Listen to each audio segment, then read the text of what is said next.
that world heavyweight flow. Championship belt wrapped around my waist, yo. I got that Ric Flair figure foe. Slam you on the pavement, that's why they call me Street Pro. Create heat on beat flow. Like Jordan after the second time he three-peated, folks. Get ready, set, let's go. Fight toe to toe, release the flow created by this mic pro. Lights, camera, get low. Action packed, back to back. In fact, this monster will grow. Y'all better let him know. Man with the master plan, and you have no need to know.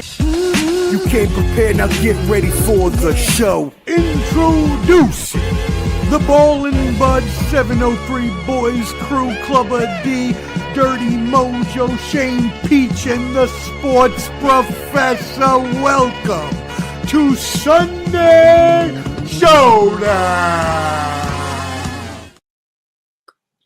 Yes, yo, what up, friends? A special edition of Sunday Showdown. Let's call it Saturday Showdown because we talking mostly college ball. Today, we are going to review the past 2 weeks of the college football playoffs. Been some blowouts, but have also been some really amazing games, some upsets. Some of us on here called Dirty Mojo.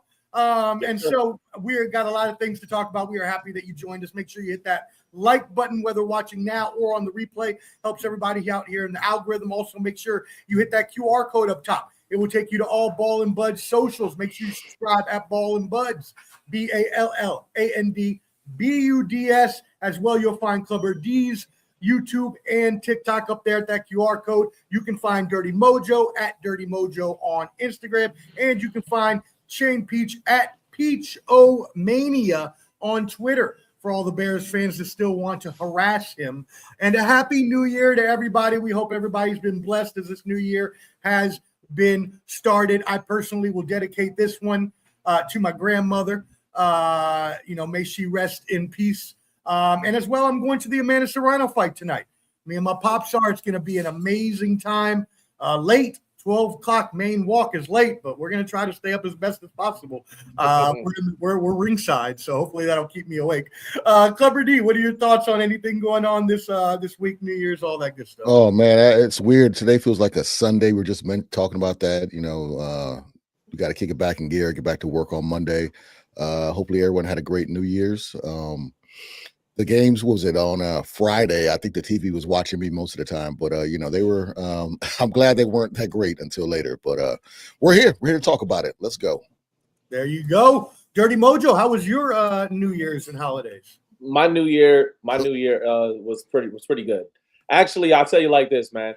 I did what I did last year. I went to sleep. I woke up about 3 minutes before the ball dropped. I watched the ball drop, and I went right back to sleep. But hey, look, I got a question. I got a question to ask. Is it Happy New Year or Happy New Year's with an S? I always wondered that. Which one is it? It's a good one. That definitely belongs on the Random Thoughts episode that y'all did. Also, like Curb Your Enthusiasm, when's the cutoff for saying Happy New Year after the New Year? Is it the first week or second week? Like I think I heard a really good one on this one. So if you work with people and you see them, all the time, the first time is enough. You don't need to keep saying it after that. But if you don't see somebody and it's one of your friends and you ain't seen them for 2 weeks after New Year's, you can still say Happy New Year because you ain't seen them. That's what somebody told me. Okay, that sounds all right. Peach, what about you? How was your New Year's? It was good. It was lazy, the adult New Year's, like Lamar said, like when you get in your 40s, hey, getting a good night's rest and just enjoying yourself is great. And I would say it's Happy New Year because we're only talking about this year, right? Yeah. So years is kind of like, it would have to be more than one. It's plural. So I'd say just year. Happy New Year. And you know what? Now that you say that, Peach, I'm thinking of how they say it in Spanish, which is Prospero Año Nuevo. And that's just 1 year as well. It's not plural. So there you go. Hey, good job, Peach. I like that. Shout out to everybody in the comments. Rock Chalk, we love you. Clubber D was able to tune in on New Year's. I wasn't, but he said it was an awesome show. But we see you got Indiana all the way. We'll talk about that. She had an English DJ. What was that? She had a DJ. I think she was from England. Oh, shit. Nice. Yeah, it's pretty funny. There you go. Canteen, we hope you get that car fixed, brother. Hopefully we'll get you on here. If you don't show up today, then definitely next week for that college football show. that we're going to do. Hey guys, he might need a canteen if he doesn't get his car fixed. He'll be walking a lot. Need that water. The Three Amigos with sand in it.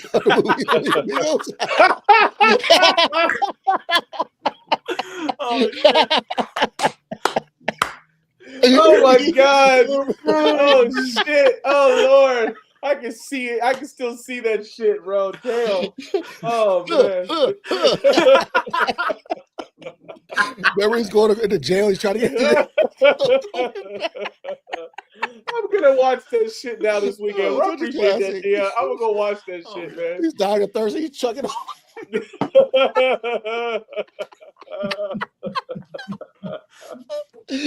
Oh God. Oh man. Oh shit. That's funny. Oh Lord. I believe you're talking about the classic Three Amigos, but Yes. okay, that's what I thought. Okay, yes, the classic. That's a great movie. What a great movie that is. Rock Chalk live at 12:30. Wanted to show love. No, we appreciate you coming in early. And yeah, look. I mean, we're not going to get into it because this isn't a politics show. But Trump and Venezuela, that's causing a lot of problems. They just suspended all flights from Puerto Rico, so I can't even get home if they don't open up these flights again. So, what'd you say? That's it. Better get a boat. A boat? Yeah, I'm gonna take a boat. No, I'll be staying here until they reinstitute them flights again.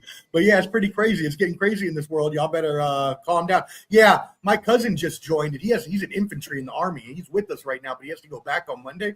So we're trying to find out if he has a flight back yet or not. But yeah, prayers for your children and for their safety and everything. We want to make sure that they stay good, Rock Chalk. We love you here. As well, who else we got in the comments? We got you also said Journey at My Place from England. I think you guys' song was good. Okay, so the DJ was DJ Journey.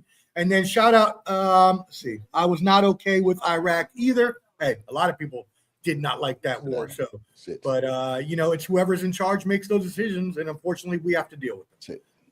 Shout out Jorge, tuning in, really appreciate it. Says Venezuela is a joke of a country. Trump just saved them. That is one opinion. Again, not going to opine on this as it's a football show, but we really appreciate you. Yeah, we're going to detour from politics. We're going to get back to football and sports, people. Okay. Sorry. Definitely love all the comments. Yeah, just about it all day. Not this. It's a place. I agree. Let's kick it off and get into it. First one we had was a huge upset. Oh, you know what? No, let's go ahead and go all the way back first. I want to go all the way back first. Let's show the actual results from the first round. And we'll get any overall thoughts here, gentlemen, on the first round. Obviously, you had Oregon winning that matchup. You had Alabama with for us, the upset, since we all picked Oklahoma. Ole Miss over Tulane. Everybody thought that was going to happen. And then Miami, obviously, the upset there over Texas A&M. Clubber D, we got to start with you. James Madison did not do you well, although they didn't play a bad game. That they did not make your pick well off. What did you think? As we mentioned the other week about this pick, I picked this because if we all pick the same stuff, it's going to be kind of boring. All right, this is the only game I felt that they could knock off Oregon. Okay, and speaking, I'm glad you brought them up because what's happening to that organization, to that school right now, is a travesty. You know how many people jumped in the transfer portal this year? Like their running back, their receiver, their all-world defensive end. It's a joke. And I'm going to divert from my pick just to talk about how bad of the situation the transfer portal is going on for that team. I like it. You know what? Yeah. You're completely right. I saw an article. I was reading an article yesterday that there are some crazy amount of number. I think it's like 3,000, 3,100 players that have entered the transfer portal. And somebody real funny I don't know who they are, but on Twitter, or X, they were like, okay, I understand needing to transfer, but how do 3,300 kids need to transfer in 1 year? And it's the most by like 25% or more over like last year. Dirty Mojo, what are your thoughts on this game? You called this. You called one of these upsets here, the Miami one. Any thoughts? Yeah, So, are we talking about the JMU, or are we just talking about the overall last? You can talk about JMU. You can talk about whatever you want.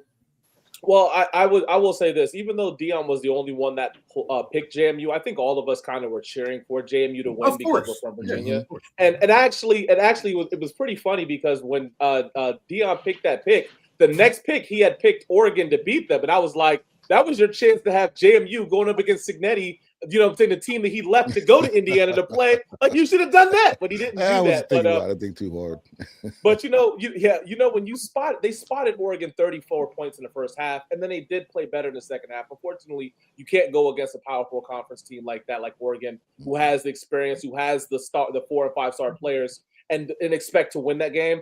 Had they played that second half, like if they played the first half like they played the second half, it could have been a funner game for us to watch. I do like the way that they fought it out compared to what Tulane did. Tulane just rolled over and took it. You know what I'm saying? As far as the Ohio State game, I said it, man. I said it a few weeks ago when they played Michigan. They didn't look impressive to me.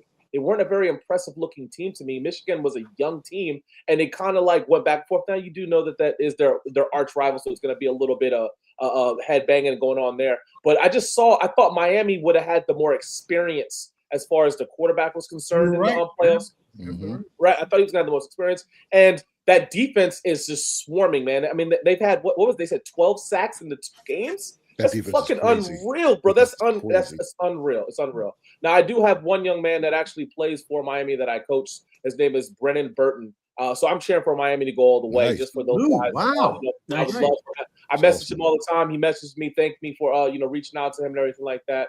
But yeah, and then as far as I'm concerned, you guys see my Georgia back there. I'm a dog till the day I die. I said it when we had our little thing. I said the one team that I was concerned about was Ole Miss, and I said I would have been more concerned about them had they had Lane Kiffin on the sideline. It was the exact same atmosphere, exact same game style that they did when they were in Athens, Georgia. I will go back and say this though: I do wish that this quarterfinals would be home games. I do hope that they change that. Let the semifinals be on these nice stadiums like that, but. Yes, I think, Georgia and Ohio State, they should have had that chance to play at their home stadium with their live band and with most of their fans at those games. I'm not saying that was the outcome of the game. Had they been in Georgia, they would have won the game. But it's just, I think, a little bit more of that college atmosphere. So, you know what I'm saying? We'll be back next year. We have a very young defense. I think Gunnar Stockton's coming back. Zachariah Branch is coming back. We got a really good team coming back for next year. So I'm not too worried about it. We have a championship in the last 5 years, so I'm okay with it. And we'll talk a little bit more in depth about that game here shortly. Again,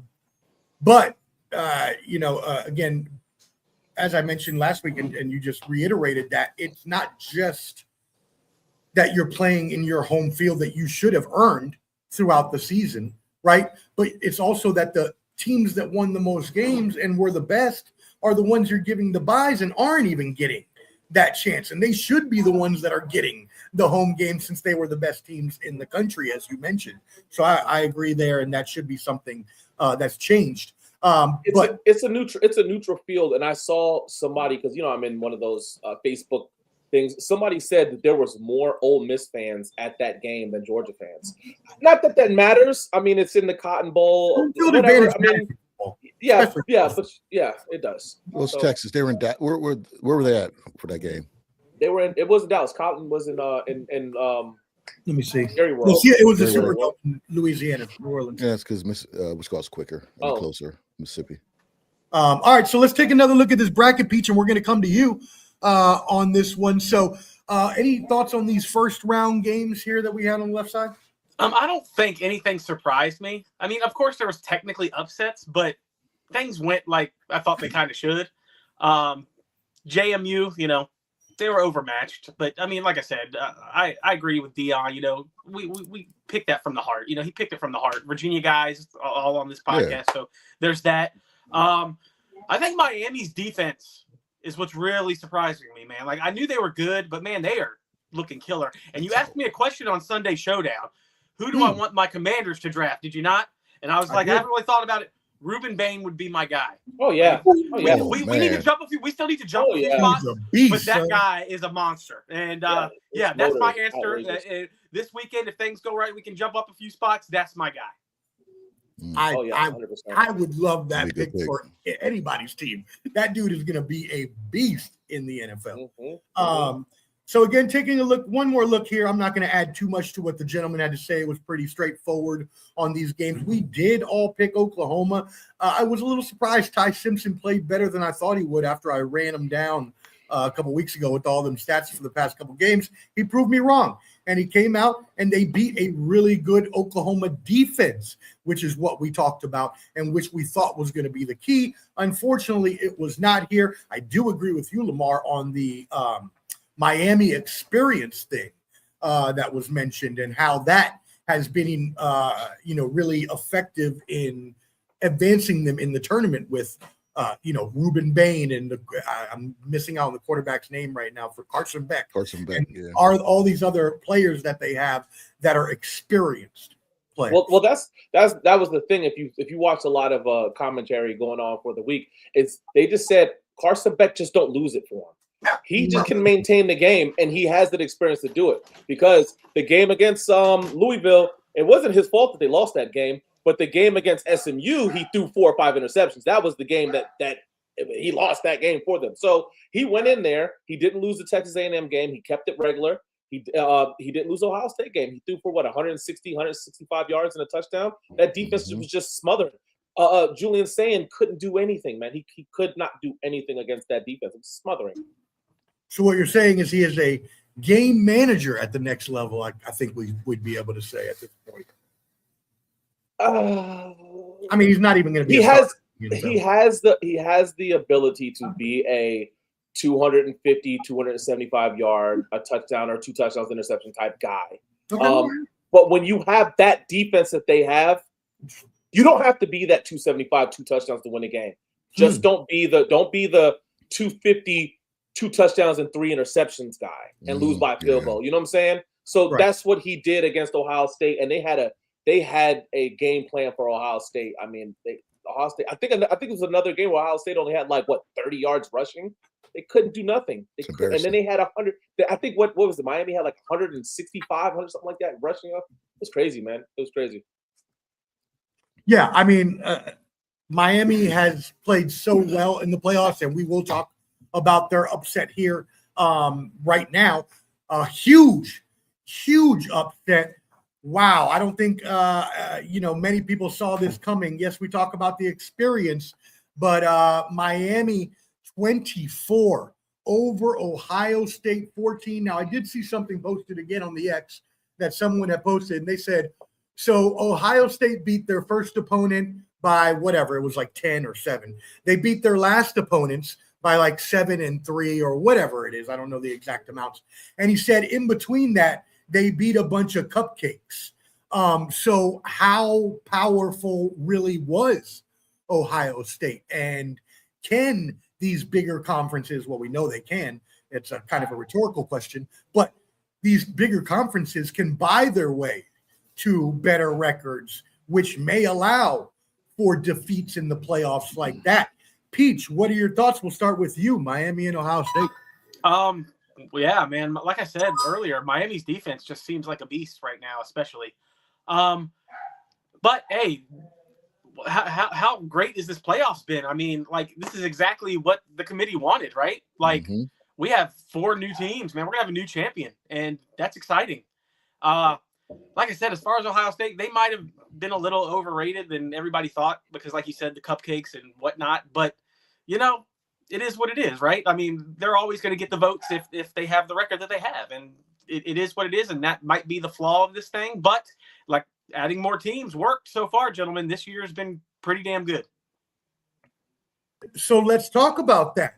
Let's talk about how, because there have been a myriad of ways that people have come up with over the past few weeks. And this started when the group of 5 teams, Tulane especially, got blow the fuck out. Well, you know what I mean? That was really bad. And James Madison, although they scored a lot of points, still wasn't really a game. It was still a big, handy defeat.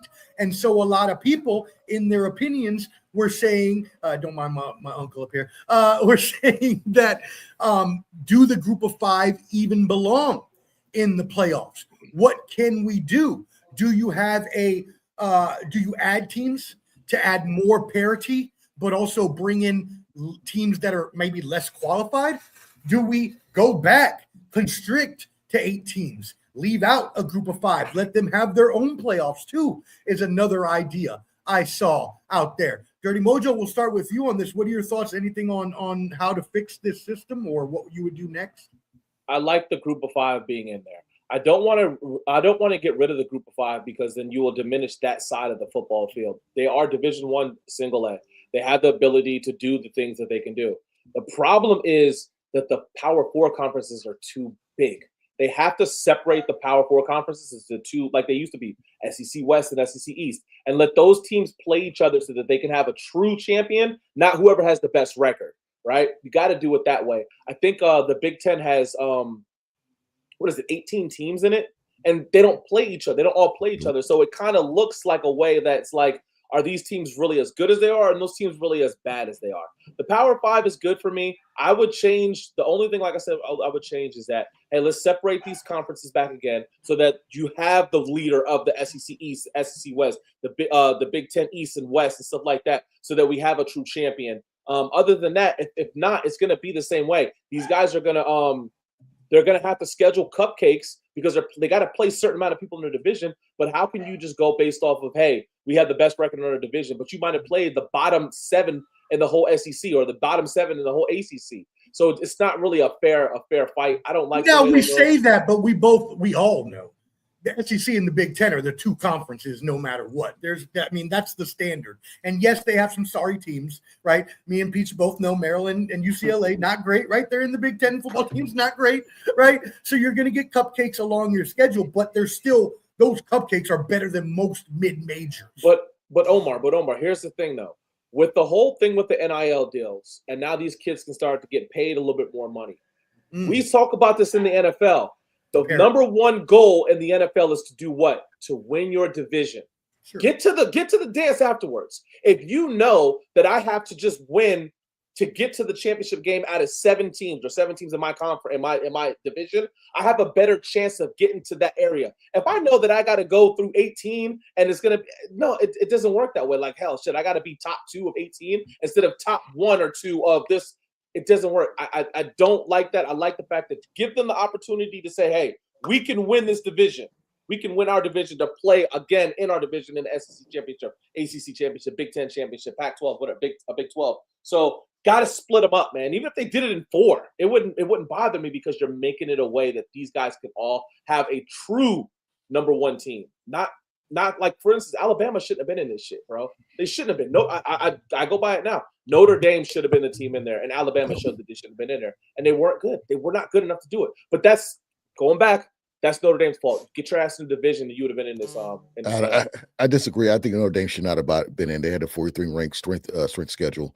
I agree with what you're saying as far as like how they seeded, but you're looking at a Miami team who didn't win the ACC. Look what they're doing right now. You look at Ohio State, like you mentioned earlier. I've always said this about Ohio State. They're so overrated because they don't play barely nobody all year and still are high regarded as, X, Y, and Z. I'll say one thing though. I mentioned this before about the whole Hawaii, Colt Brennan going against Georgia and getting smacked, and then you got the Boise State going against Oklahoma, Adrian Peterson, and winning. So you do want to kind of give those underdog schools a chance, but you cannot disrespect or lower the Division I schools that fight it tougher that do a tougher schedule. Now, for me, it's like those years when Clemson was dominating and dominating the ACC, and they're like, "Oh, the ACC stinks," but they're winning national titles. So how sorry is the ACC if they're representing the ACC and winning and beating everybody? You know what I'm saying? So you got to let. I think they should just split the whole nation in half. Have East and West, the top whatever get in, kind of like basketball. Do something like that. That would alleviate a lot of stuff. So that's a good idea too. The thing with is that, you're going to say who's playing who. The reason why when you split up the divisions, what that does is it makes, so the Big Ten, they have 18 teams, right? Now you only have to play, I think they're playing 12 regular season games. So if I split that up now and it's only 8 teams that I have to play, I can schedule 5 out of conference games. I can play a Tennessee. I can play an Ole Miss. That's where they have to come in. Where now the strength of schedule is like, okay, cool. Look, they scheduled these guys and they won, or it was a close game compared to, 4 of my wins were against the 1 in 10 Kentucky Wildcats and the 1 in 11 Arkansas Razorbacks. It doesn't. It's not going to Yeah, help you out. that's where another committee should come in and kind of make you play the top people, kind of like NFL. If you're the best team, you're playing the number one teams of every division. If you're the lowest team or whatever, you're playing the worst teams. So they should match that every year. They should revolve it. But there's so much money in Ohio State or Michigan playing Grambling, which happened this year. You know what I'm saying? And that's the thing, Clever D. You're right. Is that they have the rotating schedules where in Ohio State has to go to a Rutgers or a Maryland or a UCLA every few years because they want that exposure too, like every other team. So when you have 18 teams in a division, as we talked about, you're not going to play everybody every year, Lamar. And you're going to get cupcakes some year, but at least it's on a rotating schedule. Not that makes it any better. We all know, and I've been saying this for the past couple years, they just need to go to a super conference, just one huge super conference.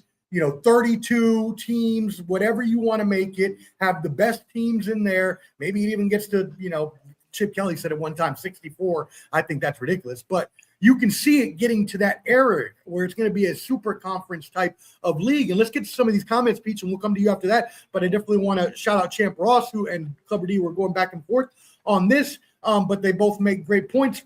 Champ Ross says that these Notre Dame fans are delusional. Yeah, they are. They're stuck in you're right. They have the ACC for, other sports, lacrosse, all these other things. But when it comes to football, they want to be independent because, as Clever D just said, it's all about that money. NBC money. They giving that up. Exactly. They got the NBC TV deal. So they will go ahead and schedule, as you mentioned, Schools of the Blind, which is fucking hilarious. Thank you for that laugh today, Champ Ross. But yeah, it's true. They are able to do those sorts of things because they are independent. And while we all probably think it's, BS that they're independent, they have parlayed that themselves over the years and have made it to a point where it's pretty, indestructible at this point, unless they get forced by every, school in the nation. Shout out to Nadine Calderon. Shout out. We appreciate you tuning in there on Clever D's channel. And as well, Champ Ross asked, how many teams is max for the playoffs? 16? Is that the max? What would you all say? Oh, it's 12 now, right? So right. So, but what would you go max? That means you have to give 4 buys then, right? At some point, the buys are going to continue to escalate. I think it should stay at 12, man. I think we should stay at 12, see how it goes.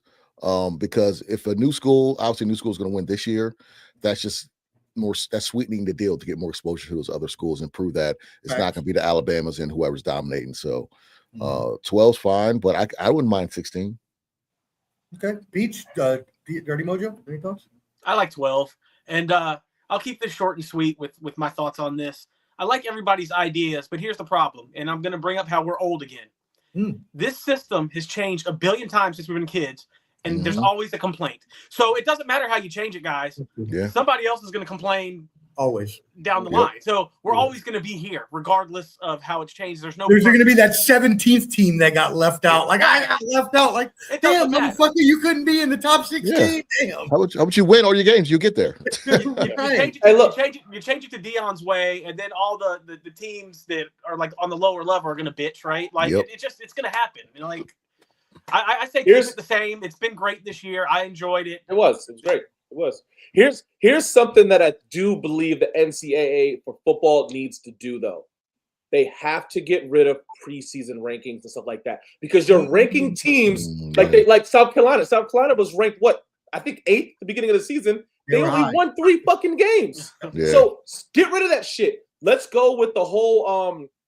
I would go with like the whole BCS style. Let these teams play. Let's see how they play. Let's see how bad they beat teams. Let's see how close they are on the road, away. And then by like week 6, now you're starting to put, okay, this team looks like the number 1 team. This team looks like the number 2 team. Thank you. Can't say shit like that. You bring up no preseason in college. No, none of that shit. Get rid of that shit, man. Yeah, you bring up a great point with that. They do have to get rid of that. And with the portal and everything, the season changes from year to year so quickly. Like you can be a bad team and jump up to a good team real quick. So yeah, you're right. Those preseason rankings make 0 sense at all because you don't know who's good with all the changes that happen.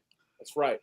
You're a team like Florida State who beats a ranked Alabama team, and then all of a sudden you're now ranked 13th. Like, How did we win 3 games last year? Weren't ranked, beat Alabama, now we're ranked 13th. Because Florida State, they need to keep those schools. They need to keep those afloat. Those marquee schools, they have to keep them above all these other schools fighting to get there. Get rid of it. Get rid of the preseason and the rank. Get rid of that shit right now. Just do it. You hit it right on the head, and I said this on one of my shows months ago when I started the college football season. I did the preseason rankings. I said all this is doing is choosing blue bloods and mostly powerhouses that you're putting in at the beginning of the season, which is giving them an unfair advantage of being at the top. That now these other teams that you haven't put in the top 25, which maybe are deserving, now have to make this climb up this imaginary ladder that you created for them at the beginning of the season. I agree with you completely. Wait till week 6, week 8. Why do we need that shit?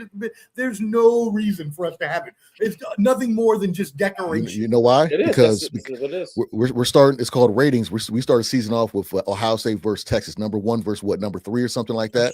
So everybody's tuned in, watching that, and Fox and everyone's doing, and Gus Johnson's doing backflips. Oh my God, so we're all tuned in because that's why they do it.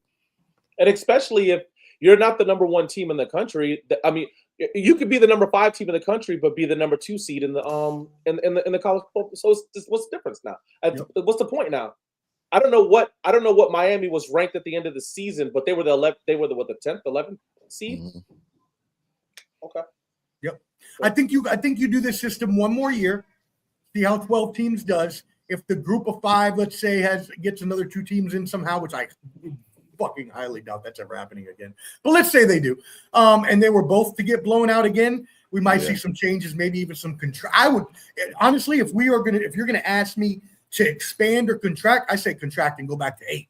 Because I think that's when we were really having, the best of the best teams. I even think 12 kind of watered it down a little bit. Did I love seeing GAMU repping VA? Yeah, I think we all did because we're from Virginia. But I didn't necessarily need that game in my life. I didn't need Tulane getting blown out by Ole Miss. You know what I mean? So shout out T-Roy. Hey, we appreciate you, our brother, tuning in. Says keep up the great work. Happy New Year, That's brother. The homie. What up, Troy? New Year, no S. Haven't seen you in a minute, but I hope you're doing well. Also says big day for Clubber D and the 49ers. We will be talking about that in just a few minutes, my brother. Let's see. Champ Ross says, good point. They got 68 teams in basketball, and still 1 or 2 teams will always complain at the end. Perfect example. March Madness and the complaints you get there. Hey, our brother, Clutch B, tuning in. They will do all 25. Okay, so a 25 expansion is what he says. All teams in the top 25, number 1 team gets a bye. Okay, I could see that happening. A lot of bowls. You can get rid of all the bowls. Those like Duke's Mayo bowls and Johnny Come Lately. Now, why are you copying Clubber D? Mine was there first. Yeah, exactly. Thank you, Omar. Thank you. I'm going to say I hope that doesn't happen because then that just waters down the regular season.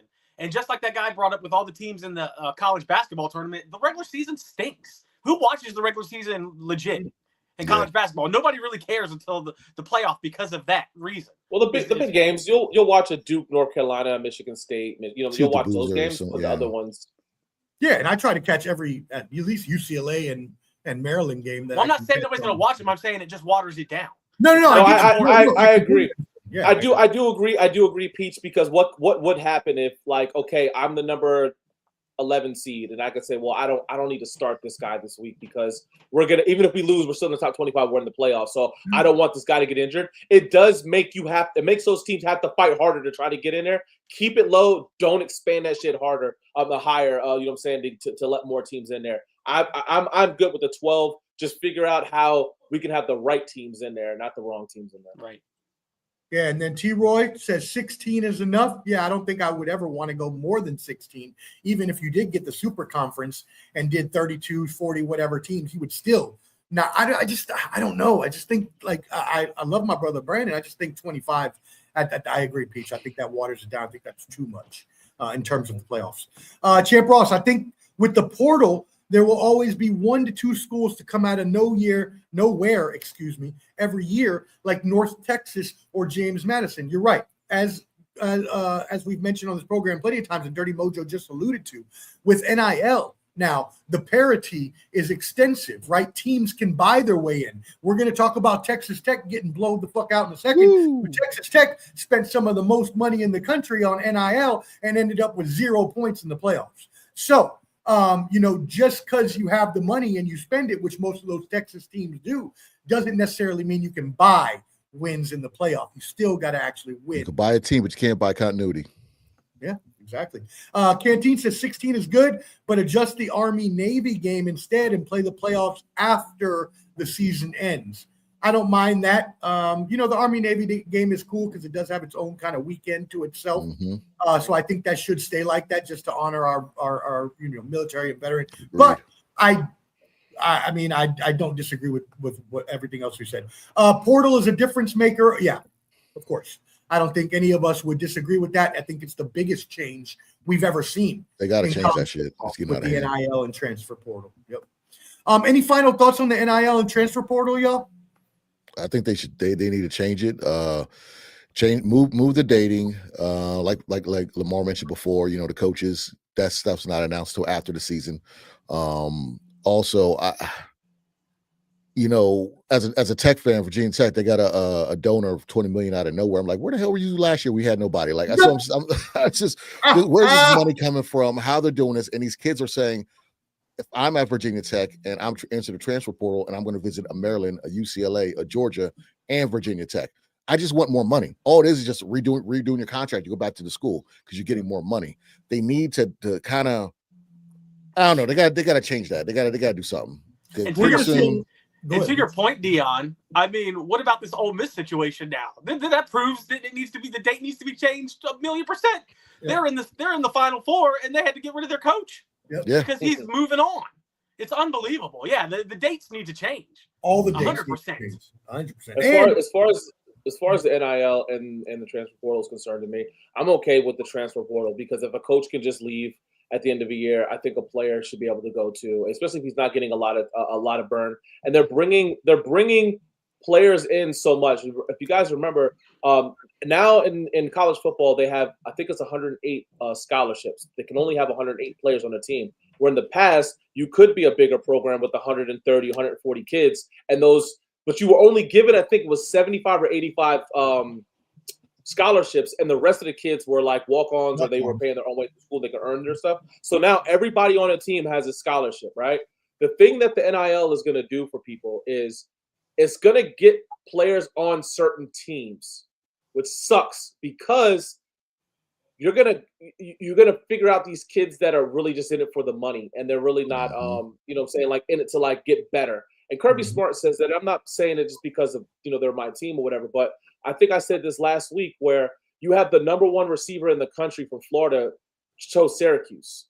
No disrespect to Syracuse, but like seriously, bro, why would you go to Syracuse over a Miami, over a Florida State, or Florida, Ohio State? You're the number one too, right? Yeah, you're the number one receiver in the fucking country, and Ohio State continuously, even LSU, puts the best receivers in the NFL, and you choose Syracuse. It just that I don't like that. Now, what it will do is for high school kids, though.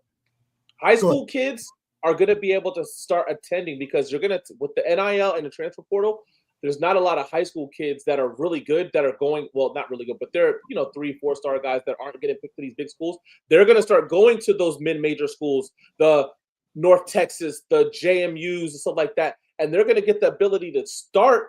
They're going to get playing time. And then, yes, in 2 years, you want to transfer to Virginia Tech or Oregon or something like that. I'm all for that because I think that's the way you make a player. Right, exactly. I think that's how you develop players, man. Mm-hmm. This NIL is going to take away from developing players. Look at your boy Bryce Underwood. He's not developing to me. Yeah, they're getting paid as if they were in the Major League Baseballs going out and doing international free agent signings where they're paying these Dominican kid 16-year-old $5 million signing bonus, hoping that he becomes the next, Alex Rodriguez or whatever. And you're completely right. Champ Ross says it here too, right? Texas Tech bought their defense but forgot the quarterback. they got David Bailey and Jacob Rodriguez, or I might got that backwards. David Rodriguez, I don't know. Ramo Rodriguez. Ramo Rodriguez back there paying him in the great pull right there. That's a great insider. 2 for 2. 2 for 2. Insider jokes are killing. But you're right? That they did. They have a great defense, but they paid for But unfortunately, again, you can't pay to win games. And Brandon, you're right too. I read that in the article yesterday. Lane Kiffin gets paid every time he gets a bonus. $500K. I'm like, wait a second. Now, the thing is that I read in this article, when they made the coaching hire LSU had to agree to pay that money. So now that money comes out of LSU's coffers instead of Ole Miss at least. Brandon says the funny thing about the portal is kids are getting in it, scheduling visits with other schools, and even the school they're at in between visits to the exactly right. Yeah, it's like an inbred of visits. It's like an incestuation. Let me tell you about the portal though, because a lot of people don't understand it. There's not some magical website that the teams can go in there. There's nothing like that. It's the portal. A lot of people think like, oh, let me go to. Yeah, let me go. No, I believe they do have an actual database. They do not. They do not. There's not no like, oh, portal.com and they can see the players in there. What happens is basically they open up the recruiting. And when you announce that you're in the transfer portal, you're basically letting teams know that, hey, you can come talk to me again as if I was a high school player. Okay. Now it's up to recruiters and it's up to those specific staffs to now put these guys up on the board like, okay, this kid. So when you say there's 33,000, I'm telling you, there's a lot of kids that people have no clue that they're in there because there's not some little list that I can pull up. Let me change my search engine to quarterbacks and it pops up all the quarterbacks. It's none of that shit, man. But people don't know that. They think there's the actual like a website. But they should have that. That would make it a lot easier for the coaches in recruiting. Jeez, wait. But no, one thing I'm going to say is about the portal. I love the portal, but the only thing they need to change is you shouldn't be able to jump teams every year. Oh, that's just annoying to me. You should have to stop after like once every year or like in between. Yeah, just give me where you can do it twice, right? Because then you got to stay 2 years, one place, 2 years, another. Has to be Rambo Rodriguez wrote a great article about it. Check it out on his website. It's just it was an amazing article on that. So definitely do that. What are your thoughts too on this? Because I know I've heard it with Trinidad Chambliss and even Diego Pavia that they're still Diego announced he's going to the draft, but Trinidad Chambliss is talking about trying to get another year. So they're allowing kids to get 6 years, 7 years. It's crazy. Like Trinidad needs to make the jump now because he's on fire on them boards, on them draft boards. So if he wants to go, he needs to go now. Pavia's like 30 years old anyways. He's like Chris Winkie. He's old. Like he's got he's like 26, 20. He's like Bo Nix was old too. Like so. Trinidad Chambliss is 24, about to be 25. He's that old? Yes. And pay attention to the Quinn Ewers and what happened to him at the drop off he had if he would have entered the draft. So definitely something you got to take into consideration. He's that old. Trinidad Chambliss is You can't get nothing. Take your ass to pros. Remember who was the starter for them last year? Jackson Dart. Yeah, duh. Yeah. Yeah. Huh. Yeah, go pro, bro. You old enough. Yeah. Like Chris Winkie went in with a hairline from George from Seinfeld. He's reaching pedophile age, guys. He might not be able to date freshmen anymore. I'm sorry, he's 23. He'll be 24 in August.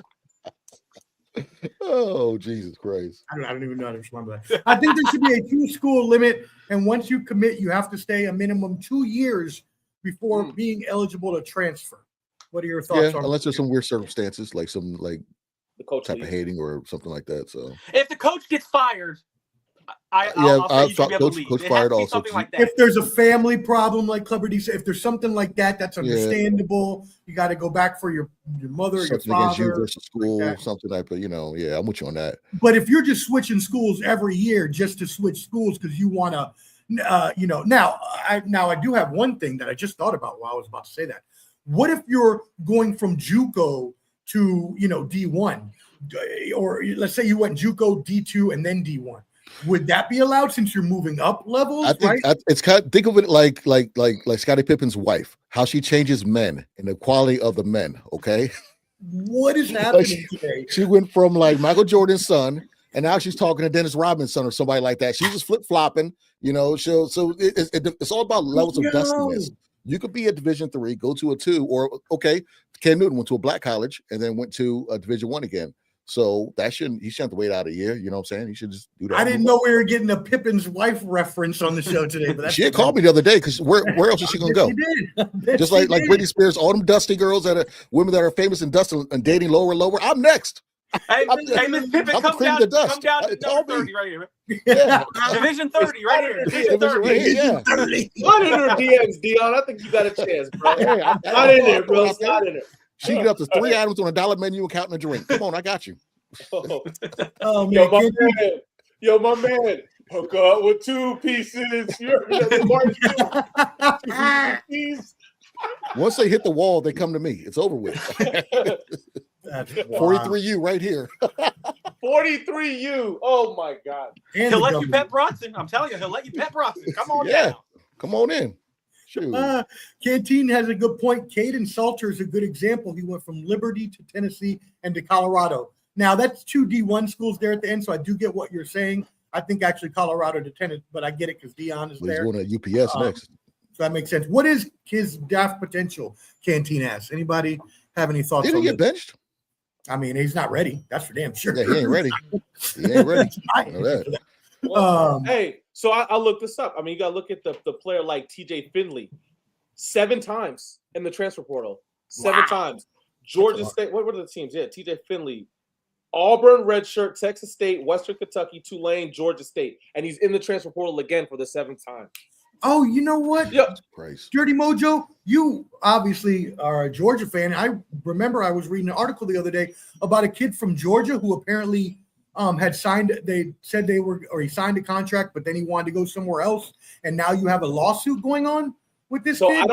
I'm not too familiar with what's going on there. They're keeping that a little bit in-house with the stuff. But okay. yeah, I don't know if it's the way he left or it might be similar to what happened with the kid that went to Texas and Tennessee, and then he took the money and then transferred literally like a week later. Do you guys remember that? This was That's kind of what it was. Yeah, Yeah. he tried to transfer So right. I don't know really too much into it, but I will look into it, see a little I bit. wonder if their girlfriends are asking if they got fear of commitment. Huh? I wonder if their girlfriends are like, you have fear of commitment and break up with them. No, that was terrible. But 7-time transfer. That's out of that's 7 times is crazy. At this point, TJ Finley just retired because you're not going to get Yeah. drafted because teams are going to look at you and say, "Bro, you transferred 7 times. How do I know you're going to be no?" What system are you good at? Yeah, you're not good. Yeah, Champ says nobody sees those red flags. Yeah, I mean that's what Dirty Mojo was just saying as well. Yeah, hell yeah, get out of here. All right, cool. Let's move it on to other games. We talked a lot about that, but that was an excellent conversation fun, about NIL. That was great. Yeah, I like it. Let's go ahead and get to your team, Dirty Mojo. Next, you talked a little bit about this earlier, but I'm sure you have a couple more thoughts.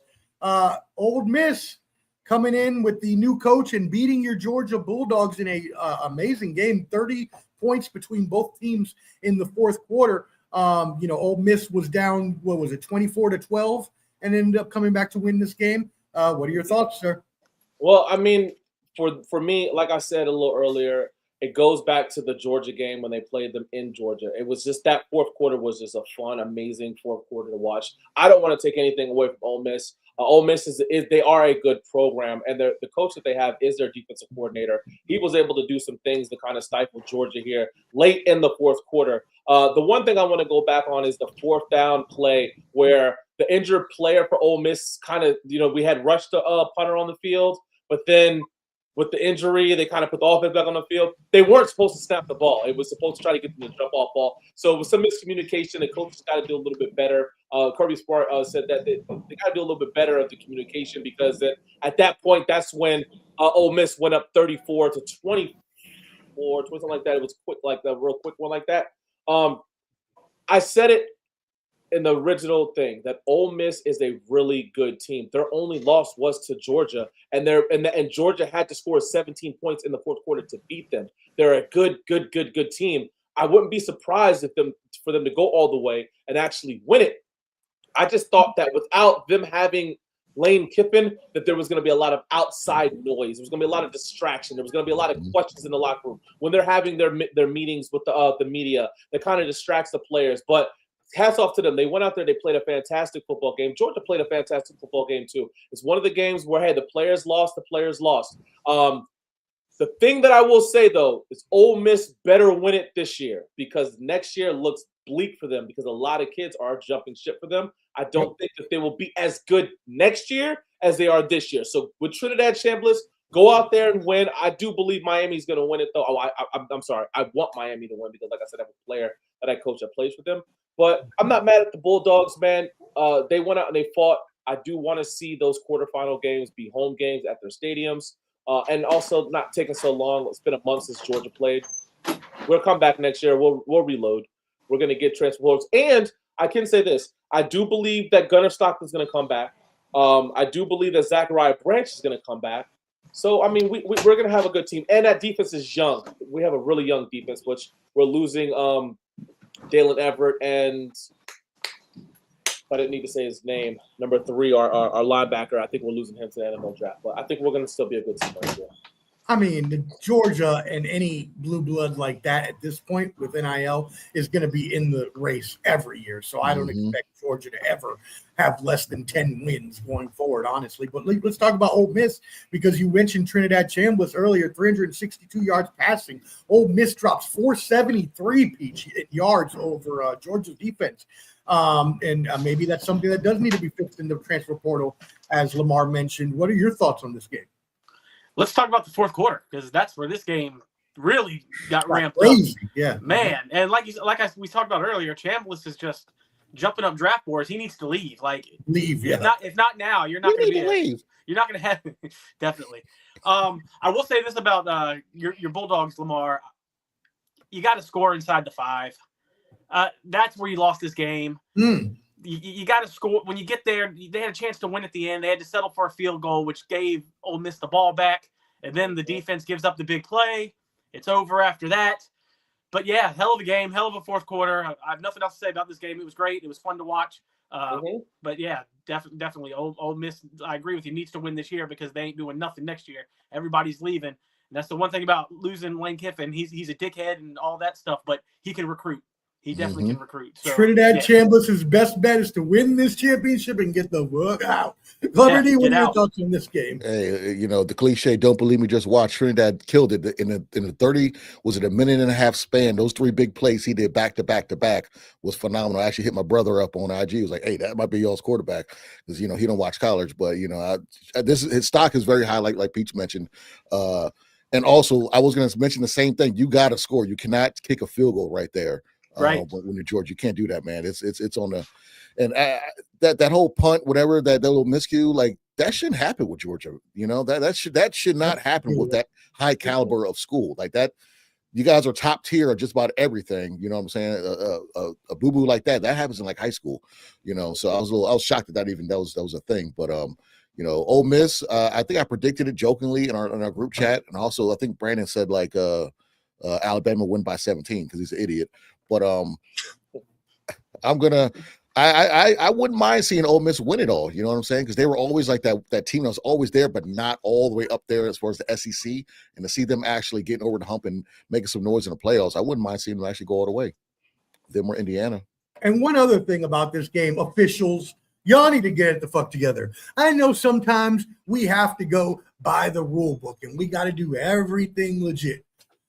But when there's a kickoff with 5 seconds left in the game, and the game is decidedly over, and they make a backwards pass, which happens to hit the pylon, do you really need to call a safety and give them 1 second to try to do a bunch of No, just call the game over. There's really not just that. In the gambling world, them points could have been huge, right? Like, we got, like you said, you got to stop that kind of stuff, man. There's too much money on the line, and then people will call, shenanigans, and we have to start using all that common sense, right? It doesn't always have to be by the fucking rules. Sometimes use a little common sense and say, okay, this is good. Like in the NBA, stop fouling in the last minute when you're down 10, like 15. We know you're not going to come back to stop. It's all I hate that. Look, hey, great point, Omar. And you know what they have to do in college football? They have to make it where there's a flagrant 1 or a flagrant 2 when it comes to targeting. When you're actually going up and targeting guy, kick the guy out of there. But when you're making a football play and you're going low for a tackle, and so is the running back or whoever, and you just so happen to hit, that shouldn't be kicked them out of the game, man. That's not, you know what I'm saying? There's only so much that you can do. If anything, I would drop the level of targeting. If I'm going for your legs and you're going down 2 and we helmet to helmet, how am I supposed to move my head out of the way to stop this? I don't think that's right. I think they should look at it and say, hey, listen, this is a flagrant 1 or this is a flagrant 2. He's still allowed to play. And if you have another one the next week, kind of like a red card in soccer, you get 2 yellow cards or whatever like that, you're kicked out. So if that happens again the following week, okay, now you got to get kicked out because it's 2 weeks in a row that you've had this targeting call on you. You're out of here for the rest of the game and blah, blah, blah. But that was a bogus call. And, I mean, that's the defensive player for Georgia that you take out of the game, that you got to put somebody else in there for position that could have helped them with those 3 big plays in the last minute to go. You know what I'm saying? I don't know. But I think Frazier getting hurt Georgia because he was running hard. Yes. Covered. He was running real hard. Oh, Brandon. What man? Take that guy, man. God, I absolutely love this back and forth between you and Brandon. it's so stupid, but it's so funny because it's just like it makes me crack up every time. All right, let's move it into the last 2 games. We're going to group these together because they were not great games as they were blowouts. But we did have Indiana. Here's the number 1 team in the country, and we're going to talk about the games going forward, so we don't need to talk too much about these. But Indiana did beat Alabama 38-3. Dirty Mojo did mention earlier maybe Alabama did not belong in. Oregon 23-0 over Texas Tech. We talked about how great Oregon was offensively and defensively, both in the top 10 in terms of yardage. Their defense played amazing, held the shutout here. Dirty Peach, we'll start with you on this one. No, nothing really to say here. I mean, the teams that I thought were going to win won in blowout fashion, and they weren't really great games. I still, it's hard for me to believe in Indiana, even though it's the dumbest thing ever because they're the best team. It's still like, oh, dude, it's like for I just real? think of basketball. I just think of basketball when I think of Indiana. So it's like it's tough to believe. But when you watch them play, gentlemen, they're the best team in the country, I think. All right, cool. And then we're going to go Clubber D, Dirty Mojo. I got to go to the restroom real quick. I'll be right back. What I'll say with the Oregon game, that was watching me on the couch because I was my CPAP machine was getting jealous during that game. But I'll say for the Indiana game, I don't know about you guys. When Mendoza plays and he starts running around, it reminds me of I don't like making this comparison, but like. Remember when Tom Brady would run, you're like, he's about to get popped. And somehow he would get the first down out of nowhere because he's just not super overly athletic.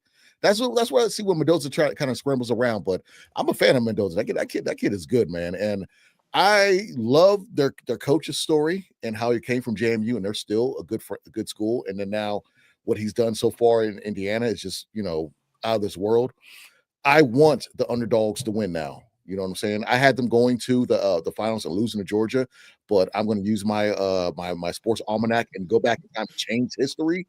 And I'm about to do a coin toss between them and Ole Miss. But yeah, I'm a big fan of what Indiana did because they proved that they belong there. In Alabama, you had no reason being in the playoffs.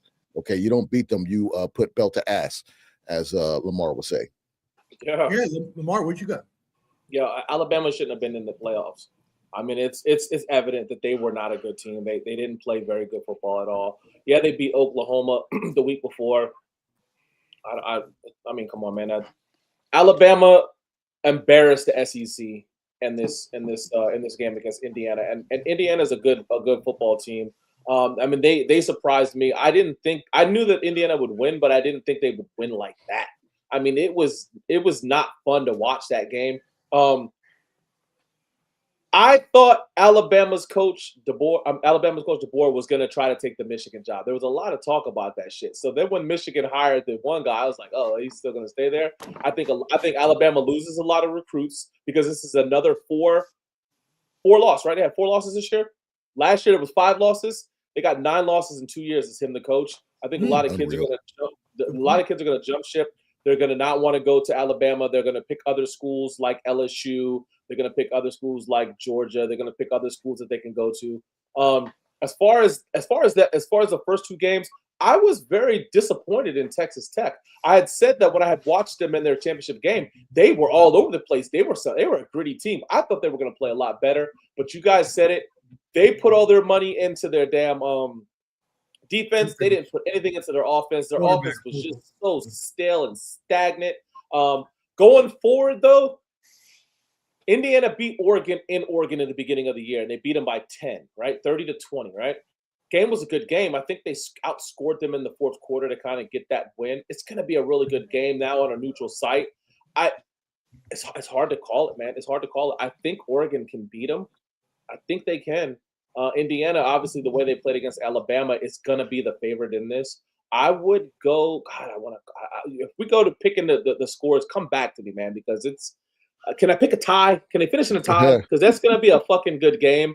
Yeah, man. Alabama. I'd say if we do pick, and we do this on paper, we email them to Omar ahead of time, and we'll do a wager on it too prior. Yeah, we can. We just got to make sure everybody gets it in because we're going to do that last time, and two people here with no names named. Right there. The bottoms. But anyways, yeah. Whoa, wait a second. Hey, my bad. I know I kept it quiet. Whoa. I thought nobody noticed. Whoa. I thought you were referring to yourself. Do that again, please. Wow. I'm talking about the cameras, man. I was talking about your bald Jewish spot up on the top. Right? Oh, that? Yeah, well, that's. Woo. I'm in my 40s. It's okay. Got a Hidden Valley, huh? Hidden Valley. Like Florida down here, like Florida, right there. little peninsula. That's great. I take my hat off. All right. I agree with you, Lamar. Texas Tech, what a disappointment. I did pick that Oregon victory, so I thought that was going to happen anyways, just because how good Oregon is. But still, just Texas Tech did not show up at all. And the other one, so I picked the Oregon over Texas Tech, I was the only one. And then Lamar, you were the only one that picked Miami over Ohio State. So two great picks there. Nice. Too bad you didn't bet Lamar because you'd probably be in the lead right now. Anyways, moving on. We'll talk about that next week. We're gonna have Canteen all y'all next. What was it? Wednesday? That's the 9th they play, right? I believe. So that's they played a Friday and Thursday, I think. Yeah. Okay, so we're gonna come on Wednesday. Thursday. You want to do Wednesday or Thursday? Oh, it don't matter to me. Yeah, we'll figure it out either Wednesday the 7th, Thursday the 8th. We might go before the NFL game. There are no more Thursday night games. Fitty on that. Wow, it's a neck. We just do a pregame for the game, I guess. Maybe, I don't know. Yeah, so we'll figure it out either that Wednesday or Thursday. We'll go over the rest of the college football, make our predictions then. But let's take one last look at this bracket here. So going into the semifinals, and again, we'll predict these games next week. So just make sure you subscribe to Ball and Buds, and you'll get the notification. Please. Oregon versus Indiana should be an amazing game. Oregon should have at least the defense to slow down Fernando Mendoza a little bit, but we said that about Texas Tech, and look what happened there. So maybe not. And then Ole Miss to keep up with them too. Yeah, and that's true. Dante Moore. I mean, look, he only had 200 yards and a touchdown, but he managed the game well, and that's what you need. Ole Miss versus Miami in the bottom half of the semifinals. We talked about the experience of it, Miami, but we talked about the urgency. The time is now for Ole Miss in this sort of situation. So again, no predictions, no deep analysis, but let's go through and what are our thoughts on these semifinal games, anyone? I think they're two great games. I'm excited for them both. Like you said, no predictions, but I think Indiana is the Bret Hart of this tournament. They are the excellence of execution. They're not flashy, but they will get you to the main event. There you go. Yeah, I think these two games will be nothing like the games before. Hopefully I don't think there's flaws. I think they will be good games. I mean, Indiana, Oregon is going to be. I think it'll be with whatever the spread is within the spread, and same thing with the Ole Miss Miami game. They're going to be within their spread. Close games. They're going to be close games. So if it's 3.5 either way, they're going to be close to those scores.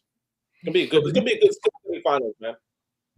I think this is a lot of parity of these last four teams. You got the number one team in the nation that everyone's doubted because they've never really been a powerhouse in football. You have a flashy team that everybody liked the uniforms. You know, they've had Heisman Trophy winner quarterbacks there as far as Oregon, but they've never gotten over the hump, and this is a big game for them as well. And then you look at Ole Miss. all the turmoil with them losing their coach, never really being a super favorite seed in the SEC with Alabama, LSU's all around. But now they're the ones representing the SEC. Then you got Miami, who didn't even make to the ACC championship game, who everybody makes fun of them because they lived on the past Miami U. But now this is the brand new U, and let's see if that can carry on to the national the title game. So it's a lot of parity in this, and I love it. I'm ready for it, and I might not wear shoes and socks and pants. Yeah, any four of these teams can win it. That's what makes it great, right? Yep. I know all of us. We don't want the Needler coming at us, so. I've already heard him. Yeah, I'm sure you have. Over. I am sure you have. I said, no, I don't care. But the funny part is, and you just mentioned this, Clubber Dean, that's a great point you bring up because I read this in an article the other day that Miami, ACC obviously has had no representation with Duke and UVA as their two, conference championship, representees.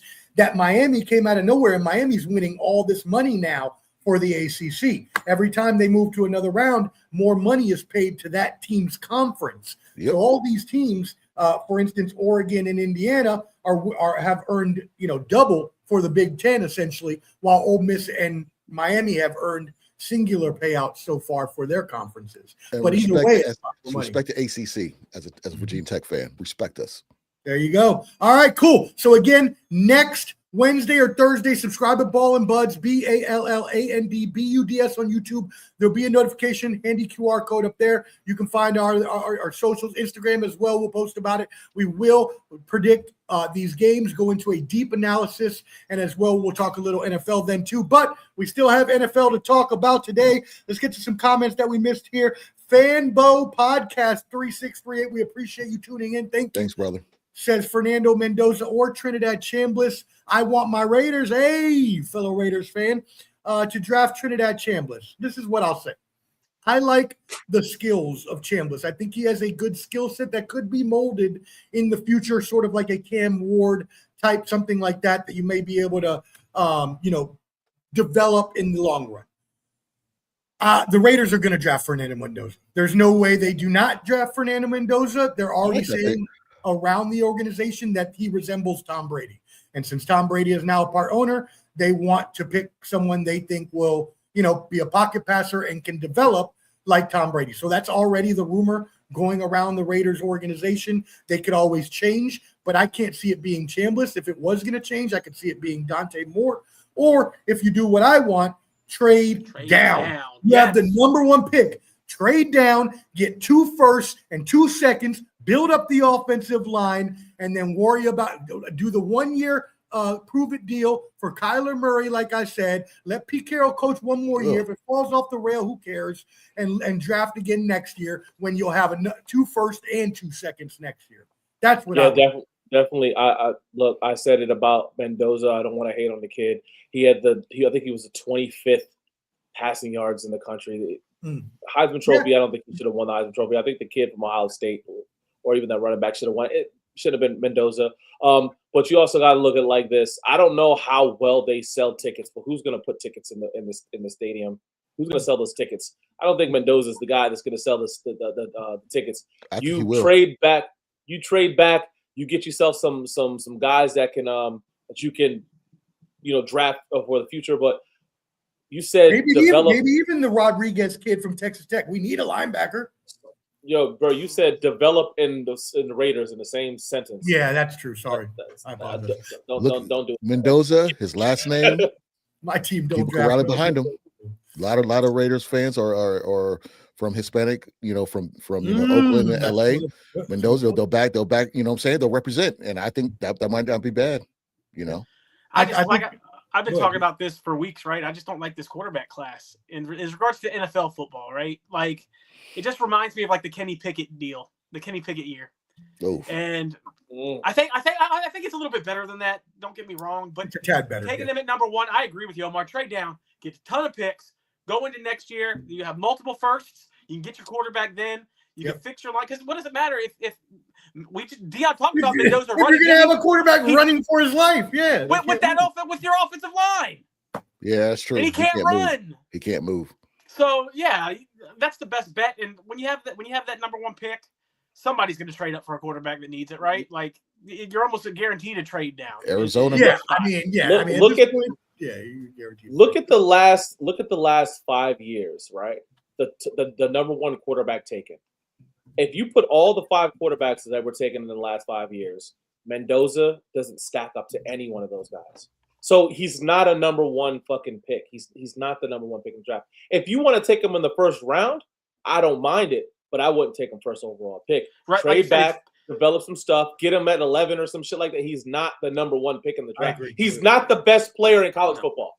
It's default because people love the quarterback. That's what it is. And because he won the Heisman. Like it's not drafts are a crapshoot. I mean, we wouldn't have time if everyone listened to where somebody should be drafted. We wouldn't have Tom Brady's or people like that. And Fred, being a homer, Fred Warner, he was a 3rd rounder. Kittle, what I'm saying, Brock Purdy, last pick of the draft. So it's like whoever you draft, if the situation's good, they will succeed. If they won't. Look at Mac Jones. He did well with us this year, and he bounced and bounced and bounced. You know what I'm saying? So it's all about the situation that's best for that player. Yeah, NFL, who you haven't played. Go ahead, Omar. The NFL is system. College ball is not system. You can be any quarterback and play in a college ball football team and make it and have them win. When you get to the NFL, it's the system that you play for. Mm-hmm. You can't just be anybody and I don't think that system is the system for. I'll do it. That was hilarious. I don't know what that noise was. But yeah, how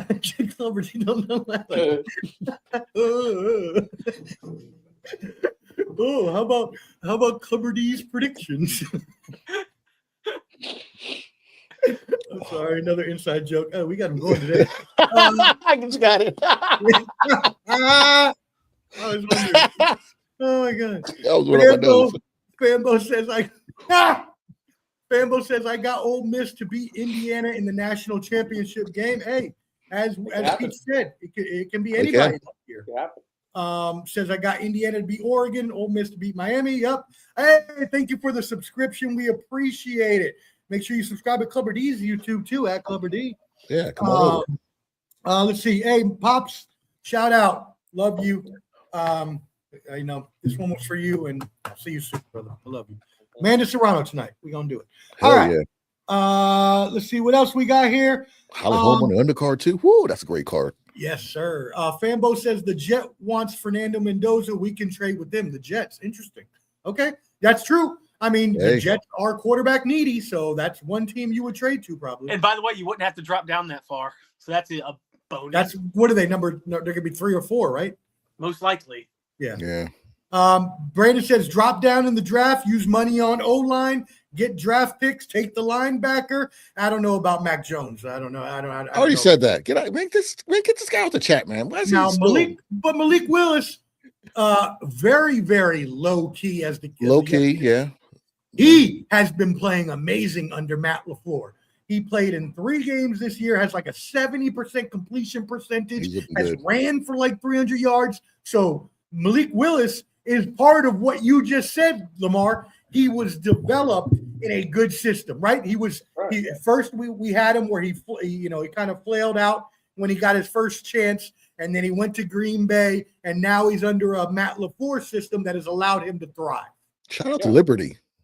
Yep. That's where he came from, Virginia. Hello. Well, cool. We got to finish up because my dad does have to come grab me so we can go to San Juan. NFL football today. Yes, baby, football. We got 2 huge games that we have to talk about. Dirty Mojo, we're going to come to you since this is your account, the NFC South. By the way, if someone can help me out, because apparently I just realized why I can't see spreads, because there's no betting in Puerto Rico. So they don't show the lines on ESPN. So if someone can get me the line and the over-under for this game. Panthers. Yeah, we could. Panthers will go up against Tampa Bay, go into Tampa Bay rather, for the division. Now, as Dirty Mojo will go on to tell you, Tampa Bay actually has a way, the Atlanta Falcons have a way to affect this. So, for instance, if Tampa Bay were to beat Carolina, that doesn't necessarily mean Tampa Bay would win, or vice versa. If Carolina were to lose, that doesn't necessarily mean Tampa Bay would get in. Atlanta still has a lot to say with this. Huh? Yeah, that was the same comment. You said if Tampa Bay wins, then Carolina doesn't necessarily get in there. Oh, Then my you bad. said I if twisted it up. Carolina You know what I loses, meant. it's You the know same. what I meant. Go Yeah, ahead. yeah. you So I mean, it looks like they flexed this. They didn't want to have the Falcons and the Saints playing the same time, or they didn't want the Falcons and Saints to play first because, just like you said, if the Carolina Panthers win, they're in. Period. They don't need anything. But the Tampa Bay Buccaneers beat Carolina. If the Tampa Bay Buccaneers beat Carolina today, if Atlanta beats the Saints tomorrow, Carolina's in. So That's Carolina, what it was. Thank you. yeah, That's what yeah. okay. So Carolina right now, they go in and they win this game. We're not even worried about the Falcons Saints game tomorrow. But if they lose this game, all those Panther fans' eyes are going to be on Atlanta to go ahead and beat the Saints. So I mean, this was that division too, guys, where for us, the Falcons, man, we win one of those games that we lost, the Jets, the Dolphins, the overtime loss to the Colts, the overtime loss to the Patriots. We win next week. We win tomorrow against the Saints. We're in the playoffs. But it's neither here nor there. But also look at Tampa Bay. Tampa Bay started off super hot. I think at one point they were 6-2. Now look at them. They're fighting for their chance to make it to the playoffs. And they actually need help. They need the Saints to win. So it's a sucky situation for them. It's a fantastic situation for Carolina. I don't know what the odds are, but I'm pretty sure the odds are higher for the Carolina Panthers to be -3. That's the spread is -3 for Carolina. I'm sorry, +3. I'm looking on CBS. It says +3 Carolina, Okay. -3 Tampa Bay. Total 43.5 over for Carolina, and money line is +124. Yep. Okay, But cool. then- So Tampa Bay, But they don't. But 3.5. yeah. I know none of that. Nothing what that means. I don't know. I don't bet. No. But- I just repeated what you said, but they're playing I at home. read it right. I don't know. Tampa's 3-point favorites. That's what that Okay. means. Yeah. And also check this out too, man. If you guys look at it, it's going to actually be a good game for, what I'm saying? You want Carolina to win and just solidify it, but if Tampa Bay wins, that Atlanta Falcons Saints game is going to be good because both those teams are on 3 or 4 game winning streaks. So it's going to be a good game. It's not like, they're going against the Saints and my championship. Yeah, you know what I'm saying? It is what it is. And those two teams hate each other too, by the way. The Well, Falcons- Fanbo has Panthers beating Tampa Bay. Who do you have, Lamar, and what is your score? I got Tampa Bay winning. If this was in Carolina, I'd have Carolina winning. I got Tampa Bay winning this game 27-17. Fitty, that's what I'm doing. But I got Atlanta bailing them out tomorrow and Atlanta winning against the Saints. Okay. Yeah, and that was what I was talking about. Sorry to confuse anybody. Lamar cleaned me up there. But that's what that was. There's still a chance, for Atlanta to play a part in this, who actually gets in, whether it's Carolina or Tampa Bay. So, all right, cool. It doesn't matter who's next. Let's go to Cover D. Sure. Yeah, I like it.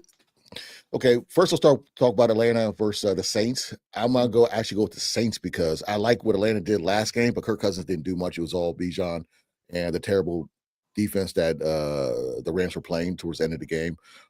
Tyler Shock has changed my mind about him. He is a legit quarterback, and Chris Olave is one of the best receivers in the game right now. And with Estimate having that great rushing game, and Chase Young is firing on all cylinders. Saints are looking good right now. That's a promising team for next year. I thought when we all saw Tyler Shock get drafted, like, well, who is this guy? Well, this guy's like 38 years old, and he's He's been the best rookie quarterback by far. Oh, by far, 3 over 300-yard passing games in the last 3 games straight. You know what I'm saying? He's legit. He's older, so I guess maybe he's older, learning offense instead of being young and inexperienced. So I got the Saints winning that game, and also with Carolina, Bryce Young has changed my opinion on him as being a legit quarterback in this league. Yes, he's not wowing us with the yards and things like that, but he's making the proper decisions in the red zone. Just minus that last game against Seahawks. But anyways, I'm going to go for the Panthers game. I'm going to go with the Panthers. I'm going to say there's probably low scoring, so I'll say 20-17. Last minute field goal. 2017. Canteen says Panthers by 3. Brandon 31-23. Tampa Bay is he has. Fanbo 28-19. Carolina win. Oh, wow, Fanbo. 9-point victory there. Okay. Peach, who do you got? I'm going to take Tampa on this, and that's because that's what I want to happen. Both teams are very inconsistent, but at least Tampa's fun to watch. And you always have that maybe Baker Mayfield will have one of those games in the playoffs kind of thing. You know what I mean? They do need, the Saints to help them also, which is very tough because Atlanta's been playing pretty good the last few weeks. So it's not a lock at all. And Radio wants to save his job, unfortunately, for Lamar. Yeah, Lamar, I think he saved his job, baby. Oh, it's saved. Oh, it's saved. Oh, if he wins this game and knocks out the Tampa, him and McDaniel, the owner's going to just go to his bedroom and, do his thing to himself. But I think if Atlanta wins, I think that definitely stamps the job being saved, unfortunately, for Lamar. I can say this, though, about the Falcons, man. We do propel. I said this. We do prepare well against good teams. We just get outcoached. We lost to some teams that we should have beat that were good teams. We play terrible against bad teams, which you can say that the Saints are a bad team. You can say that they're a mid team, which that would make me think that they're going to come out flat against these guys, man. But I'm a Falcon fan, so I hate the Saints. The Aints want Atlanta to win. And I would rather the Carolina Panthers make it to the playoffs than the Tampa Bay. Over under Bijan gets the ball more than 3 rushes in the fourth quarter. I mean, you see us trying. You see what the fuck they do, bro. What is that? I was like, what? Give him the ball. What y'all doing? It doesn't make no sense, does it, Dion? I'm telling you, like, these guys make no fucking sense at all. It's crazy. I agree with Dion. The Saints are a team to watch for next year. And how great is it that they get a top pick also? Mm-hmm. I mean, to go with it. And I saw some mock drafts with Jeremiah Love going to them. So they might get their Bijan next year also. We'll see. Mm-hmm. We'll be back. Hey, shout out to Christoph Haynes. Haven't heard from this guy in a while. Good to hear from you, my brother. He asked for the pin, and this is a good question because one quarterback, Baker, was on an MVP trajectory, and then Tampa Bay had the downside. And you have Bryce Young, who started off the season kind of and then had that midseason upward trajectory that he had, and now he's kind of kept that going. Who would you take right now, not going forward, not next year, not in the past, right now? Who would you take, Baker or Bryce? Anybody? I take Bryce, and the reason why is because the first half of the season, a lot of those wins that that the Tampa Bay Buccaneers did get was Baker bringing them down by whatever in the fourth quarter with less than 2 minutes to go to win the games. Yeah, but then the last half of the season, they're in the same predicament, and guess what? He shit the bed. He hasn't done anything. Going interceptions, all types of stuff. Nothing good. Getting sacked, doing stupid stuff. So right now I take Bryce. I trust him more right now. If the game is on the line, if it's a tied game, I take Bryce to pull it off. I agree with you that he's younger. Hold on, Peter, real quick. I agree with you because he's maybe younger, so you want to take like the upward trajectory. But at the same time, we got to remember, yes, Baker Mayfield did the little Cleveland Brown kind of turning back into same as a Sam Darnold pumpkin mode kind of thing. But I think you also have to look at the fact that Baker does have a lot more experience as well. Peach, what were you going to say? I'd say just because of the age, I agree. Bryce is the guy to probably take. Baker's kind of just so inconsistent year after year. You don't know what you're going to get. But Baker's more fun to watch. And that's why I want him to get in. Because I think both of them are one and done regardless, right? But I don't want to see a Panthers team score 3 points in the first round. I want to, if Baker's going to score 20 points, but it might be for the other team as well. But you're going to get that. You're going to get some explosion regardless. So that's why I think I would take Bryce for the long run, but I think Baker's the better quarterback right now. Yeah, if it were the future, again, I'll take Bryce. But right now, I'm still taking Baker Mayfield. I think they win this game at home, backs against the wall. I think they need this win 24-17. I will say this, though. Baker has way better weapons than Bryce. And so it's kind of like that's why it's way more disappointing what Baker has been doing and how inconsistent he is, because they got great receivers. He should be playing more like last year than how he's playing now. Yeah. Okay, let's get some more comments. Christoph says the line guaranteed Sam Darnold starts seeing ghosts again. Look, Sam Darnold is always going to turn back into pumpkin mode in my mind, and we're about to talk about that game right now, so stay tuned. Pop says there is a betting app, but I don't know because every time I try to get on any of the United States betting apps, they don't let me do shit here in Puerto Rico, so maybe it's got to be just the Puerto Rico one.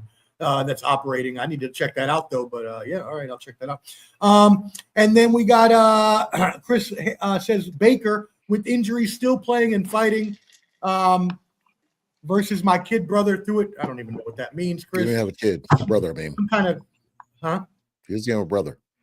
Yeah, some kind of corny joke that Yeah, Chris is trying to make. we had you up here, Chris. You ruined it. Right. We gave you the rub, and you just completely. I know. Omar even said it was a great question. I mean, you got what you wanted, and you just threw it all away. Threw it all away. The pumpkin came out. Perfect transition to Sam Darnold. Let's he go. turned into Sam Darnold. The corn came out. Oh Lord. Week 18, Chris, you were fantastic, but that first round of the playoffs, my friend, done. He likes Costanza. Leave on a high note, man. Leave on a high note. Fambo says, I would say Baker Mayfield because you don't know what Bryce Young you're going to get. Yeah, he's a little inconsistent, a little up and down. I would think we would all agree with that. And what Baker Mayfield do you know you're going to get? But okay. You're right. But at the same time, again, more experience for Baker Mayfield. He's been in those tight games and won those tight games this year. So. That receiving core is fire, though. Yes. It's crazy. Facts. All right, let's move it on. Clubber D, this is your account. Let's talk about your 49ers at home versus Seattle for the number 1 spot in the NFC and a bye, which you were talking about off air, is so crucial. What are your thoughts? You know, the Niners and my fantasy team are very similar. You know, we deal with injuries, and we're still able to be in a certain spot. Okay, I was able to win after losing 4 people before the final game. The Niners, Trent Williams is not going to play, obviously, you know, with a hamstring. It's first time ever pulling a hamstring, which is wild in his football career. We said he's been there for like 13 years or whatever. He said even high school and everything, he's never had a hamstring injury. Oh, so I'm like, good Lord. So that happens. But, Austin Pleasance comes in and plays fairly well. Kittle, I'm not sure if I haven't checked it yet lately, but I don't think he's going to play today. Hopefully he does, but we want to rest that ankle for him. We beat them the first game of the season where Kittle went out, and Brock Purdy when Brock Purdy got the turf toe and the hurt shoulder, and Brock Purdy was perfect the last five passes, that last drive, and that catch by Tunges to win the game. And then you had Bosa putting the tackle in Sam Darnold's lap and causing the fumble sack for us to win, 17-13 win.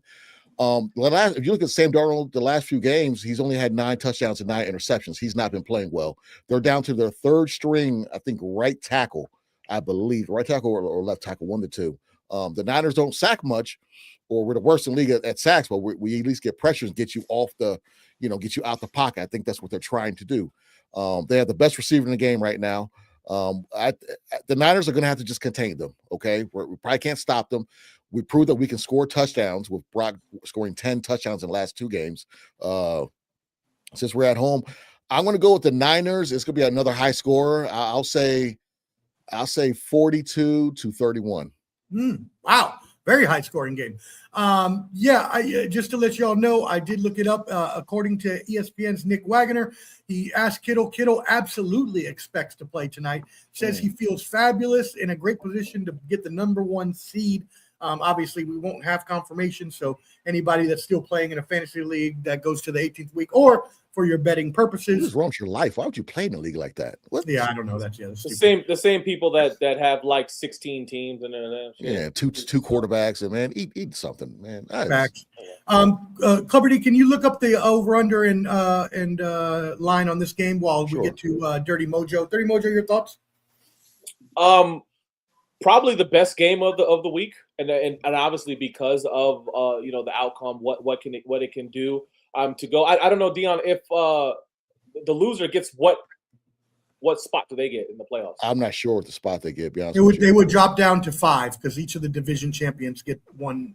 Okay, yeah. So I mean, at the same time, I mean, you're either going to go to Carolina or to Tampa Bay, right? On that, so fuck it. You know what I'm saying? But you got to understand, with San Fran, this is our 2nd home game in a row. The Super Bowl is in San Francisco or in Santa Clara, so that's why it's so big for us. Yeah, that's a good point to make. As far as both of these teams are concerned, they're the 2 hottest teams right now, I guess, in the NFC that are playing. The Rams losing 2 weeks in a row, obviously losing to the Seahawks and then losing to Atlanta, and then the Seahawks coming in and winning the big games that they got. The biggest game for the 49ers with them beating the Bears was a fantastic game to watch. If you didn't watch it, I don't know what you were doing that day. I can say this though. I do like what Dion has said about both the teams, where they're matched up perfectly against each other. The only thing is that with the 49ers having so many injuries and their inability to get to the quarterback, that's going to let Sam Darnold be able to sit back there and just, hopefully not have to force any kind of passes, and he can complete the ball down the field to make some completions and touchdowns. I don't think the score is going to be high. I think it's going to be similar to what the first game was. What was like 17-14, and one of the last second field goal to win the game. I think it'll be like that. So I'll say that it'll be the same thing. I'm going to go 21-20 Seattle. Yeah, I'm not going to pick Sam Darnold pumpkin mode in this game. I think that's just a playoff thing, and I think I called it too early a couple weeks ago against the Rams, and he came out and showed out. So I'm not going to do that now, but I do agree that at some point he just is who he is. And San Francisco at home, back against the wall. Clubber D, did you get that over under? Yeah, I put in a private check. It's Seattle negative 2.5, 47.5 over, money line negative 148. Wow. So Seattle, Peach, 2.5 point favorites on the road. What are your thoughts? I think that's based off injuries would be my guess. But I still think Darnold goes pumpkin mode, guys. But how fantastic of a way to end the season. Two big-time division rivals that hate each other, not only for the division, but for that number 1 seed. You can't ask for anything better. The NFL schedule makers are just loving themselves right now. Great job. I think the Niners still are going to win this thing. I just think Purdy last week showed me he's back. And like I said, I don't believe in Darnold, so I'm not going to pick them. I think they're a few players away from being real great, though. So Seattle next year maybe, but not this year, my friend. San Francisco. And I do want to say, I think we saw maybe the greatest work. If this was wrestling, it might have been the greatest work in the history of works, right? And to anybody that knows what a work is, it's, professional wrestling is fake. So it's when you get worked and you think that something is real that's really not. The biggest work of all time is Mr. Dion Clubs, week after week, telling me that his fantasy football team fucking sucks. And then this week in the group chat, I see that he wins the damn thing. What is going on here? Wasn't it a work the whole time? Look here. Omar, explain to me how he told us every week that he my fantasy team, woe is me. And then he wins the damn thing. Yeah, he won with me last year and won my league. So I lost Laporta. Okay? Barely did anything. Ayuk never played. I lose Lamar Jackson, Jordan Love in the same week, Judkins in the same week, Kittle in the same week, and I come back and win. All right? Brees Hall, Chris Olave, all praise to me, okay? Because of my coaching, all right? You try to block me by getting Tyler Shock. You should have started him. You should have benched Bo Nix and started Tyler Shock, but you didn't, and you deserve to lose. There you go. That's hilarious speech. Shout out to Brandon. Has San Francisco 33-30 at home. I said that yesterday. Man, why is this guy still in the chat? Fan Bell has it 42-39, high scoring like Clubber D said, but Seattle wins according to him. I'm going with San Francisco again, just like Tampa Bay, back against the wall at home. If they win, they get the number 1 seed. Why not come out? Huh? Who'd Peach pick? I picked San Fran. I said Purdy's back. I think Purdy's back after watching last week, and I don't trust him. He's lights out right now. I didn't give a score though, but I think it's going to be low scoring. I think 20-17. Yeah, I think it'll probably be on the lower scoring side. I don't think it's going to be at high, but I would probably give it maybe a 30-24 San Francisco victory. 30-24. All right, cool. And yeah, I got you. Hey, start rolling over now. I'll have everything packed up and I'll jump in the car. Start coming now. All right, shout out to everybody. While I was driving down. I know, right? Just like trying to jump in the car while it's moving. Appreciate everybody who tuned in. Thank you so much. Again, check us out tomorrow night. Sunday Showdown. We will be back after the day games, before the night games, 7:15 Eastern. So make sure you tap in, subscribe to Ball and Buds, BALLAND BUDS, handy QR code up at the top. We'll take you to all our social medias, including Clubber D's YouTube at Clubber D. You can find Shane at Peachomania on X, and you can find Dirty Mojo at Dirty Mojo on Instagram. I've got to roll. Any final thoughts, gentlemen? Hey, Watch again, Three happy- Amigos. It's a great movie. Three Amigos, great That movie. canteen Happy scene. New Year's, everybody. The whole show, I had a special guest here. He wasn't impressed with none Oh, of our Berto. jokes. Oh, He was Berto. impressed with none of our jokes. He stayed quiet, and I don't know if he man. liked the show or not. He I'll did- ask him when we're off the air. Did he fart like Bronson does every fucking time? Oh, though? of course he did. I Of kicked him course out. I he kicked did. him out. Ugh. He woke me up last night. I was ready to punch him. I was like, "Who is that?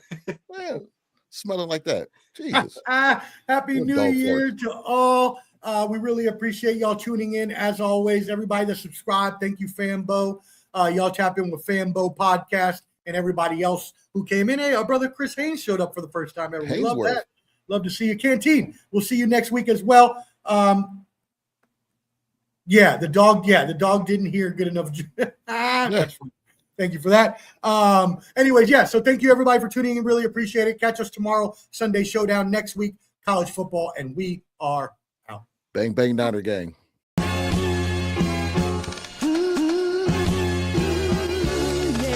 It's that world heavyweight flow. Championship belt wrapped around my waist, yo. I got that Ric Flair figure four.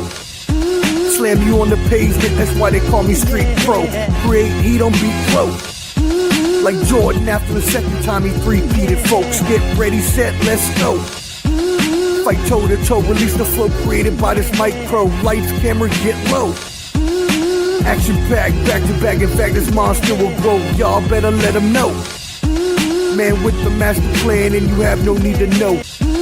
You came prepared, now get ready for the show. Introducing the Ballin' Bud 703 Boys Crew, Clubber D, Dirty Mojo, Shane Peach, and the Sports Professor. Welcome to Sunday Showdown.